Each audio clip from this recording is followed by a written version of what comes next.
Hey guys, welcome back to the Hot Corner. This is Clearing the Bases, episode 2. So, I just wanted to go over a couple things that I got in the past couple weeks, share with you guys. Thought they were pretty awesome. While I'm doing this, I just wanted to share this beer that I'm drinking. It's called Shortstop. It's a session IPA by Blueprint. It's like 4%. I love drinking baseball-themed beers. I love talking baseball. So, cheers, guys, and then we're going to show you what I got. That hits the spot. Very crisp and clean. So, Buddy and I went to Pittsburgh. Funny story. Back in 2007, I went to Pittsburgh with the ex-wife, my buddy, my brother, and my buddy's ex-wife. And I bought a photo of Manny Sanguian. And I heard that he ran a barbecue out there, and I wanted to get his autograph. Well, I don't know what happened in 2007, but I did not get the autograph. So, flash forward to last weekend, headed out to Pittsburgh to watch the Phils. They beat us in 2 games that we were there, but what are you going to do?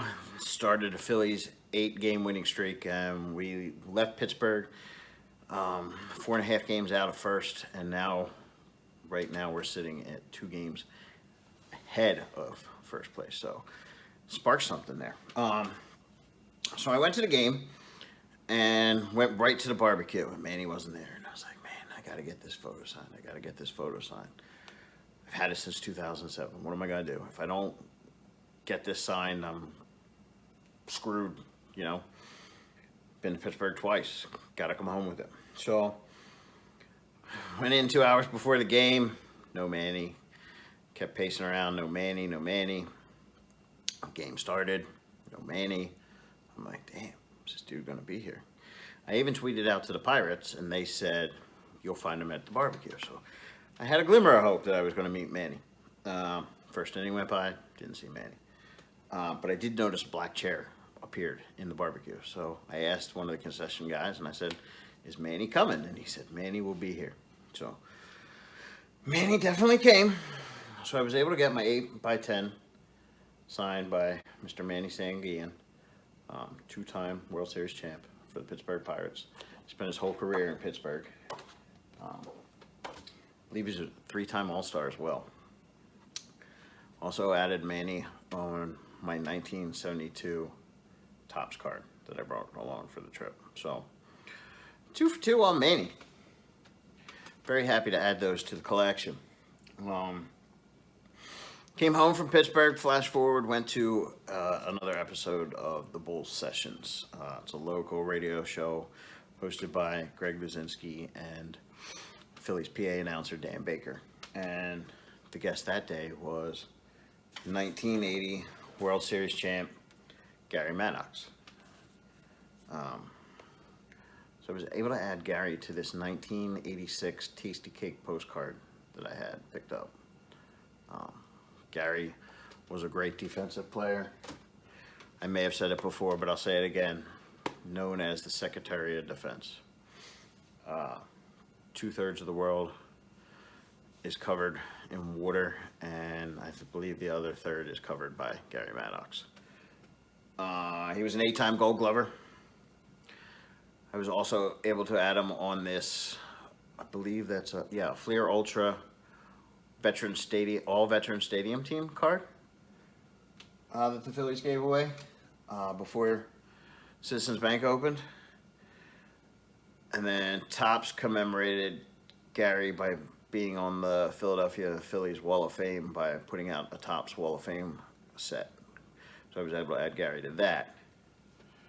And then I don't know the story behind this card. It was the only retro card in it. It was a giveaway from the Phillies, but I was able to add Gary Maddox to this Upper Deck card, which is phenomenal. 8-time Gold Glover, so awesome autograph to add. So then the rest of the week went by. Saturday, the Phillies had their Wall of Fame ceremony. And this year's inductee was second baseman Manny Trio, who was also part of the 80 World Series team. Manny was a 3-time All-Star.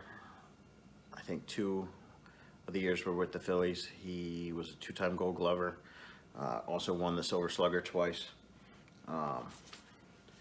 This is the print that they handed out. The Phillies do a phenomenal job with Toyota on these prints. And I was able to get Manny as he was getting ready to go back to the hotel after he was honored. So very happy to add Manny Trio to this print. I have a lot of these prints signed. I believe the only one I don't have signed is Bobby Abreu, and hopefully I'll get that in the next couple of years. Also, in the Hall of Fame Club, you can see some alumni walking around. So I was able to get 1980 World Series champ Dickie Knowles on the 87 Topps Traded Cubs card.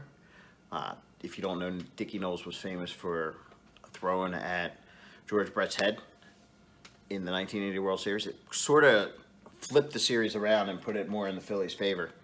So, Phillies legend here. Was also able to add, I believe this is an 81 Fleer, Bob Boone, all-star catcher. I believe he won a couple Gold Gloves as well. Won the 80 World Series. He's now a scout for the Nationals. Also the dad of Aaron and Brett Boone. And his father, Ray Boone, also played in the majors. So, big baseball family. And this one kind of disappointed me, but I'm still happy that I got it. But I'd like to share it with you guys. I was able to get Mike Schmidt on the Topps Wall of Fame cards. It doesn't really do any justice on the camera. I had a Sharpie. He wouldn't take it from my hands. He had a ballpoint pen that he was using where he signed a baseball before.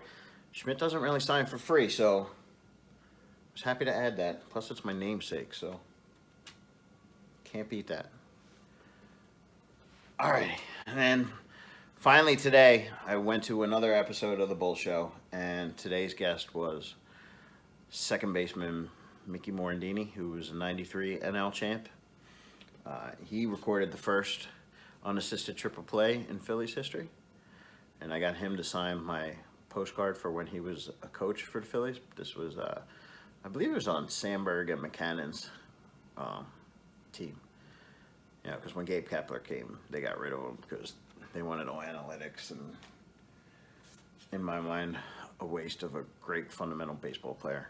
I think he's ranked 18th all time for defense as a second baseman, fielding percentage wise. So, very underrated player. One-time All-Star. That was 1995 with the Phils. Almost spent his whole career with the Phillies, but he was traded to the Cubs. Was also able to add him on this Pinnacle card. This OPC card. This Bowman card.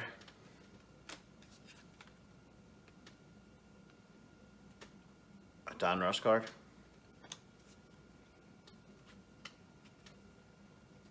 Another Pinnacle card. That's a pretty sweet one where he's like up in the air. Probably somebody just sliding under him and he's trying to make a throw to first. And this Upper Deck card with Tony Gwynn sliding under him and trying to break up a double play when baseball was awesome. And they were allowed to try to take out the second baseman or try to take out the catcher. They don't let you do that anymore. God forbid your player gets hurt. But that's just me ranting. I would change a lot of things about the game. But, guys, hope you enjoyed this episode. I enjoy making them. I enjoy collecting. You guys are a great community. I appreciate you watching. If you'd like, comment, like, subscribe. Like I said, I enjoy doing these, and I'm going to keep doing them, and hopefully I pump out more stuff. All right, guys. As always, thanks for watching. Thanks to the players for signing. And as always, I am out of here.